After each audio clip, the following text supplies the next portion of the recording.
नमस्ते, प्रणाम, जय श्री कृष्णा मित्रों। आज मैं एक बहुत ही ज्ञानवर्धक कहानी सुनाने जा रहा हूं।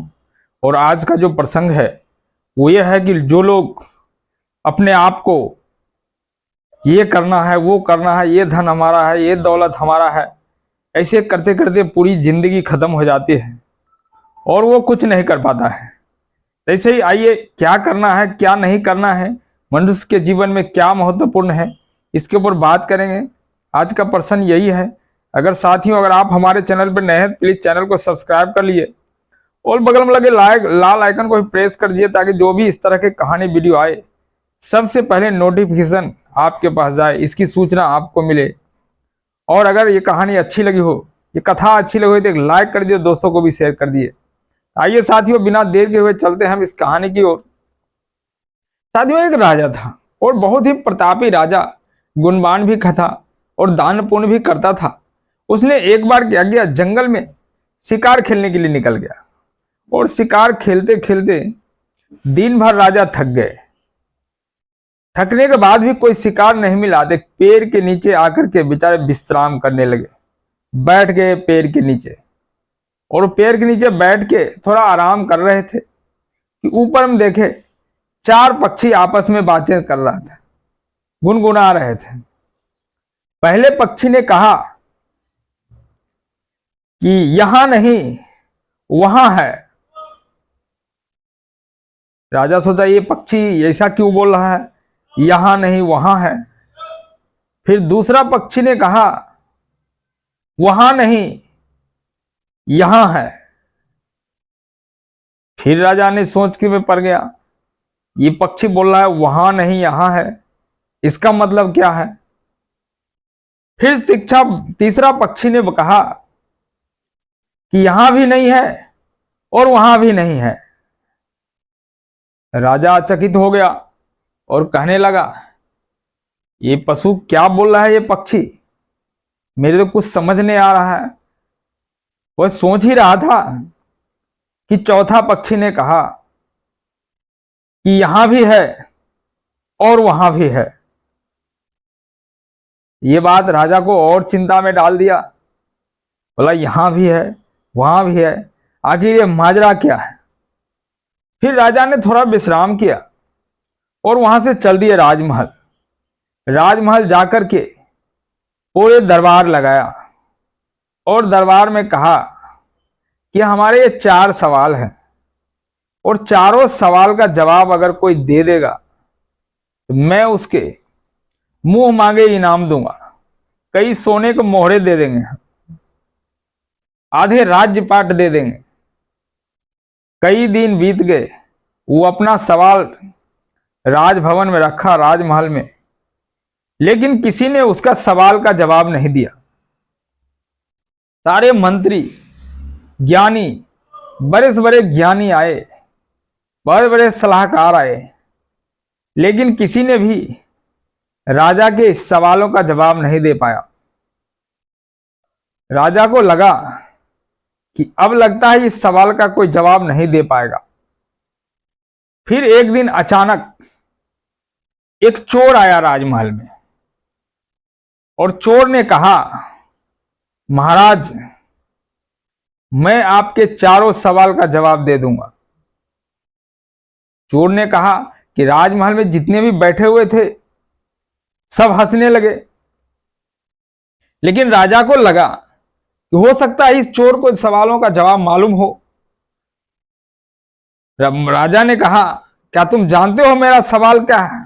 बोलता, हाँ महाराज मैं जानता हूं, लेकिन मेरा एक शर्त है। बोला, बोलो। मैं पहले सोने के 4 मोहरा लूंगा आपसे और इस सवाल का जवाब मैं 7 दिन बाद दूंगा। राजा बोला, ठीक है।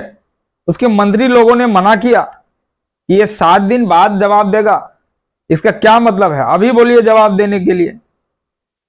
तो चोर ने कहा, नहीं मैं अभी जवाब नहीं दूंगा, मैं इसका 7 दिन बाद जवाब दूंगा।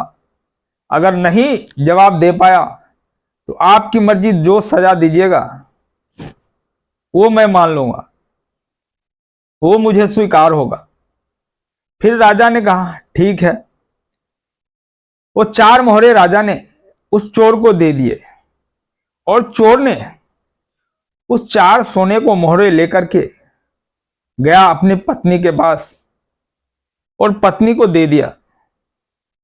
और चोर का जो पत्नी था वो बहुत ही धार्मिक प्रवृत्ति की थी। वो हमेशा चोरी चकारी में विश्वास नहीं रखती थी और भगवान को पूजा किया करती थी। इसलिए चोर की पत्नी ने कहा, ये तुम कहां से चुरा करके ले आए हो? बोलता, कहीं से चुराया नहीं हूं, ये मेरे राजमहल से लाया हूं और राजा ने मुझे दिया है, ये मैं कहीं चोरी नहीं किया हूं।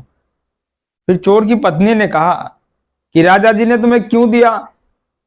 बोलते, उनके 4 सवाल हैं और 4 सवाल का जवाब देने के बदले ये मिला है, लेकिन मैंने उनको जवाब नहीं दिया है। उनको कहा है कि 4 सवाल का जवाब 1 हफ्ते यानी कि 7 दिन बाद देंगे। फिर क्या था? उसकी पत्नी ने कहा, तुम जानते हो अगर ये चारों सवाल का जवाब तुमने नहीं दिया 7 दिन बाद तो तेरा बड़ी से बड़ी तुमको सजा मिल सकती है। बोलता, हाँ, हम तो यही विचार कर रहे हैं कि हम क्यों ना कुछ दिनों के लिए इस राज्य से भाग जाए, दूसरे राज्य को चले जाए, फिर 2, 4, 5 साल वहां रहेंगे, फिर आ जाएंगे। तब तक राजा इस बात को भूल जाएगा। फिर चोर की पत्नी जो थी वो बहुत होशियार थी। वो बोले, नहीं, मैं ऐसा नहीं कर सकती, इसलिए मैं अपने राज्य और राजा से गद्दारी नहीं करती। हाँ, तुम्हारा सवाल है, इसके ऊपर मैं विचार कर सकती हूं। तो चोर ने कहा, ठीक है, तुम ही बताओ क्या करना है। तो चोर की पत्नी समझदार थी। उसने चला गया एक साधु के पास। एक साधु बहुत ही गरीब साधु ही तो है, वो एक टूटे से झोपड़े में रहते थे और वहां अपना साधना में लीन रहते थे। और साधु का पास जाकर के उस चोर की पत्नी ने कहा, हे महात्मा, आपको जो चाहिए मैं देने के लिए तैयार हूं, लेकिन मेरे साथ एक दिन राजमहल चलना होगा। फिर उस साधु ने कहा, पुत्री, मुझे किसी भी चीज की कमी नहीं है और मुझे कुछ नहीं चाहिए। अगर तुम्हारा भलाई के लिए मुझे राजमहल चलना है तो मैं जरूर चलूंगी। बताओ कब चलना है? तो बोलता है, कल ही चलना है। बोला, ठीक है, तुम आ जाना जब चलना हो, मैं चलूंगी। उसके बाद उस चोर की पत्नी ने चला गया एक वेश्या के पास, तवायफ के पास। और तवायफ के पास जाकर के वो कहती है चोर की पत्नी, हे बहन, तुमको कितना दिन भर में कमा लेती हो, उससे मैं 2 गुने 3 गुने पैसा तुमको मैं दूंगी, लेकिन तुम्हें एक दिन मेरे साथ चलना होगा। फिर तवायफ कहती है, कहां जाना है? तो कहती है चोर की पत्नी, मुझे एक दिन राजमहल जाना है, एक दिन के लिए चलो, मैं तुम्हें जितनी चाह कहोगी उतनी धन दौलत दूंगा, सोने को मोहरे भी दे दूंगी। बोले, ठीक है, कब चलना है? बोले, कल। तवायफ भी सोची, इतना पैसा कहां से आएगा, जा रहे हैं इसके साथ, एक दिन में ही बहुत पैसे हो जाएंगे। कल होकर के उस साधु और वो वेश्या के लेकर के चोर की पत्नी और चोर राज दरबार में पहुंच गया। पूरा राज दरबार लग गया। जब सवाल पूछने की बारी आई तब राजा ने कहा कि बताओ इस सवाल के जवाब कौन देगा? तो चोर बोला, महाराज, इस सवाल के जवाब मेरी पत्नी देगी। फिर उस राजा ने कहा, ठीक है। तो उसकी पत्नी खड़ी हो गई और राजा ने सवाल पूछा कि ये बताओ, यहां नहीं वहां है। ये इसका पहला सवाल था। इसका मतलब क्या है? तो चोर की पत्नी कहती है, महाराज यहां नहीं वहां है। इसका मतलब यह है कि आपने देखिए, ये एक साधु है और ये खड़ा है, इस महात्मा खड़ा है, इसके पास यहां कुछ भी नहीं है, एक टूटे से झोपड़ी के सिवा इसके पास यहां कुछ भी नहीं है। इसका जो कुछ भी है वो ईश्वर के पास है, वहां ऊपर है, यहां कुछ भी नहीं है। यही आपका सवाल है, यहां नहीं वहां है। अपने पहले सवाल का जवाब सुनकर राजा संतुष्ट था। अब उसने दूसरे सवाल का जवाब दिया, बताया, बोला दूसरे सवाल क्या है? बोला दूसरे सवाल, वहां नहीं यहां है, वहां नहीं यहां है। तब चोर की पत्नी कहती है, महाराज ये देखिए, यह एक वेश्या है और इसके लिए वहां कोई जगह नहीं है ऊपर में, इसका जो कुछ भी है वो यही है। अपने दूसरे सवाल का भी जवाब सुनकर राजा संतुष्ट हो गया। उसके बाद बोला तीसरा सवाल। तीसरा सवाल कहा, यहां भी नहीं और वहां भी नहीं। तब चोर की पत्नी कहती है, महाराज ये सवाल का जवाब है, ये मेरा पति, ये एक चोर है और चोरी करता है, इसके लिए यहां भी कुछ नहीं है और वहां भी कुछ नहीं है। ये रहा आपके तीसरा सवाल। अपने तीसरे सवाल का जवाब सुनकर राजा संतुष्ट हो गया। अब बारी थी चौथे सवाल की। चौथे सवाल में राजा ने कहा, यहां भी है और वहां भी है। इसके ऊपर चोर की पत्नी कहती है, महाराज चौथे सवाल का जवाब तो आप खुद है, ये इतने अच्छे काम करते हैं आप, क्योंकि आपके लिए यहाँ भी है और वहाँ भी है। जरूर पिछले जन्म में कोई अच्छे काम किए होंगे, इसलिए आप राजमहल में जन्म लिए हैं, आपके लिए तो यहाँ और वहाँ दोनों जगह है। तब इस राजा ने इस सवाल के जवाब सुनकर संतुष्ट हुआ और कहने लगी, तुमको क्या चाहिए? आधा राजपाट चाहिए, क्या चाहिए? तब चोर की पत्नी कहती है, मुझे कुछ नहीं चाहिए महाराज, मुझे तो सिर्फ अगर आपको कुछ देना है तो मेरे घर पे कुछ साधुओं का प्रवचन कहवा दीजिए, कथा कहवा दीजिए, और कहे इससे शायद मेरी पति की सद्बुद्धि जाग जाए।